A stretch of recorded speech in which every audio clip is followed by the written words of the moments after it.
চলে আসলাম তোমাদের সঙ্গে আর একটা গিফট আনবক্সিং ভিডিও। তো এটা কিন্তু আনবক্সিং করছিল আমার মা, আর এই গিফটটা কিন্তু পেয়েছিল আমার পুচকুসোনা ওর বার্থডেতে। তোমরা কি কেউ গেস করতে পারছো যে এই গিফটের মধ্যে কি আছে?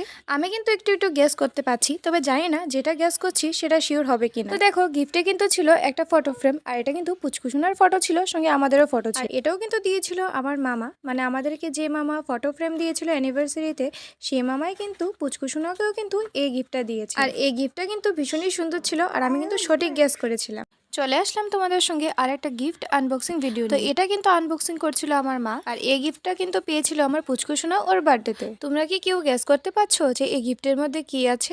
আমি কিন্তু একটু একটু গেস করতে পারছি, তবে জানি না যেটা গেস করছি সেটা শিওর হবে কিনা। তো দেখো, গিফটে কিন্তু ছিল একটা ফটো ফ্রেম, আর এটা কিন্তু পুচকুসোনার ফটো ছিল, সঙ্গে আমাদেরও ফটো ছিল। এটাও কিন্তু দিয়েছিল আমার মামা, মানে আমাদেরকে যে মামা ফটো ফ্রেম দিয়েছিল অ্যানিভার্সারিতে, সেই মামাই কিন্তু পুচকুসোনাকেও কিন্তু এই গিফটটা দিয়েছে। আর এই গিফটটা কিন্তু ভীষণই সুন্দর ছিল, আর আমি কিন্তু সঠিক গেস করেছিলাম।